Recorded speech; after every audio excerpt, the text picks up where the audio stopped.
Hello everyone. In this video we'll be learning about violation of IPR. So IPR हमने पिछली video में पढ़ा था. बेसिकली हमारा इंटेलेक्चुअल प्रॉपर्टी राइट्स होते हैं जिसमें हमारे कॉपी राइट्स होते हैं, पेटेंट्स होते हैं और ट्रेडमार्क्स होते हैं. दैट मीन्स हमारे जो भी इन्वेंशंस हैं, हमारे जो भी ब्रांड के लोगोज हैं, नेम्स हैं, स्लोगन्स हैं, ठीक है, कलर्स जो हमने ब्रांड में यूज़ किए हुए हैं वो, या फिर हमारा कोई भी हमारा खुद का वर्क, हमारा कोई सॉफ्टवेयर है, हमारा लिटरेरी वर्क है, तो उसकी ओनरशिप हमारे पास होती है. That is your all these things comprises of your intellectual property right.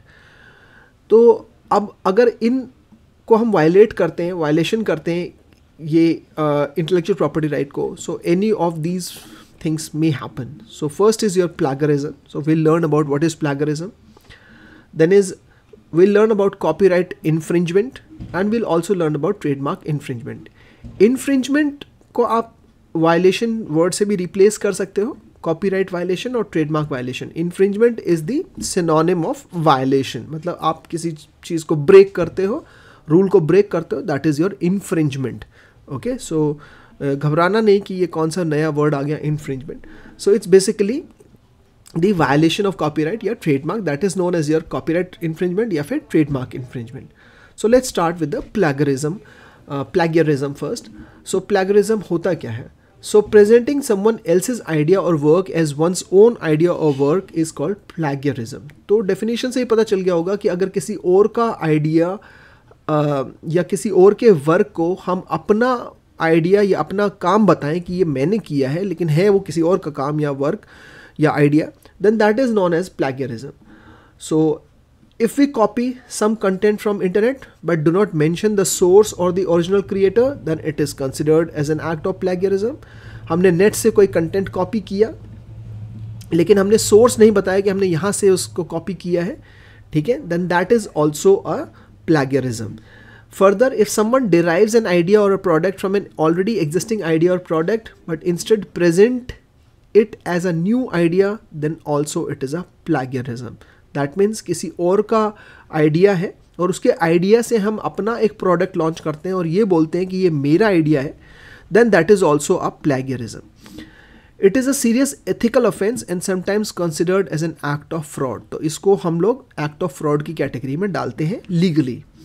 So even if we take contents that are open for public use, that means अगर कोई content ऐसा है जो कि हम use कर सकते हैं, ठीक है, we should cite the author or source to avoid plagiarism. तो हमें तब भी उसमें लिखना चाहिए कि ये उसका ओरिजिनल ओनर है उस पर्टिकुलर वर्क के, to avoid any sort of plagiarism. Fine. So now you know what is a plagiarism. अगर किसी और के काम या आइडिया को हम अपना काम या आइडिया बना के प्रेजेंट करते हैं कहीं पर भी, then that is considered to be a plagiarism. So this is a copyright violation we can say. Next is your copyright infringement. So copyright infringement या कॉपीराइट वायलेशन होता क्या है? So copyright infringement is when we use others person work without obtaining their permission to use और we have not paid for it if it is being sold. That is copyright infringement का मतलब है कि हम दूसरे के काम को यूज़ कर रहे हैं बिना उससे परमिशन लिए हुए, या वो पेड है लेकिन हम बिना पेमेंट के उसको इस्तेमाल कर रहे हैं. बिना पेमेंट के कैसे इस्तेमाल करेंगे आप सोचोगे?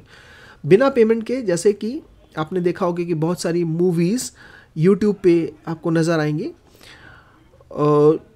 मतलब कोई सिनेमा हॉल पे गया, मूवी लॉन्च हुई है, उसने वहाँ पे सिनेमा हॉल पे वीडियो को रिकॉर्ड कर लिया और यूट्यूब पे डाल दिया टू गेन पॉपुलैरिटी और उससे उसको फाइनेंशियल बेनिफिट भी मिलता है अल्टीमेटली जितने व्यूज़ होंगे.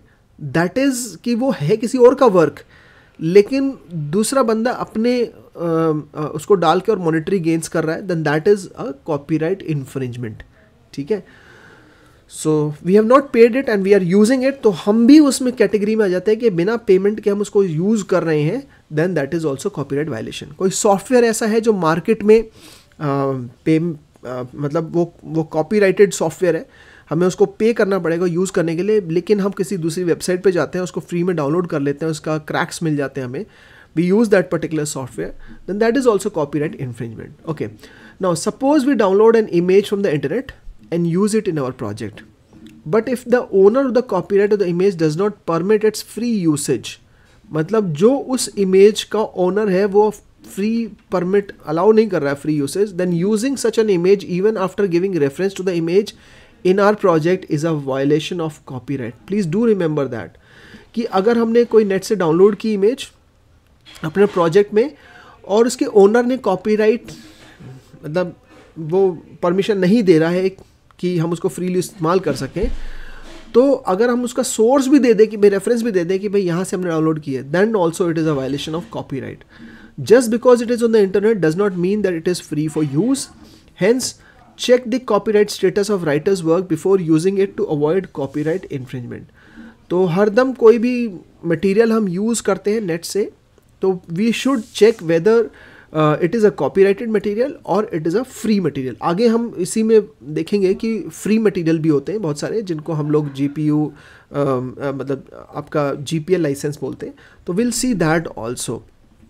बट अगर कोई कॉपीराइट मटेरियल है then we have to take permission. जब तक हम उसका लाइसेंस नहीं लेंगे, परमिशन नहीं लेंगे, हम उसको इस्तेमाल नहीं कर सकते. अगर हम इस्तेमाल कर रहे हैं तो हम कॉपीराइट वायलेट कर ही रहे हैं. Next is your trademark infringement. So trademark infringement means unauthorise use of others trademark on products and services. Like for example अगर नाइक है, मैं किसी दूसरे प्रोडक्ट में उसको यूज़ कर रहा हूँ विदाउट देयर परमिशन भी नहीं, उसमें तुम ले ही नहीं सकते, तो किसी दूसरे के लोगोज को, किसी दूसरे के कलर्स को यूज़ नहीं कर सकते अपने प्रोडक्ट्स के अंदर. So an owner of a trademark may commence legal proceeding against someone who infringes its registered trademark. Trademark का मतलब हमारा हो गया इसमें ब्रांड नेम, लोगो, उसका स्लोगन, उसके colours. So these all come under your trademark infringement. So we can not use all those things. ठीक है, fine. So in this video we have only seen the 3 kinds of the infringement. Violation हम बोल सकते हैं copyright violation. पहला हमारा था basically plagiarism. Okay, so IPR violation में plagiarism, that means अगर किसी दूसरे के आइडिया या वर्क को अपना बना के हम प्रेजेंट करते हैं, that is your plagiarism. Then is copyright violation. copyright बिना कॉपीराइटेड मटेरियल को हम खरीदे अगर इस्तेमाल करते हैं या परमिशन लिए बगैर इस्तेमाल करते हैं, then that is your copyright violation और कॉपीराइट इन्फ्रिंजमेंट. और ट्रेडमार्क इन्फ्रिंजमेंट है अगर दूसरे के ब्रांड्स या लोगोज या नेम्स को हम यूज़ करते हैं, then that is your trademark infringement. I hope you have understood all these concepts. Thank you.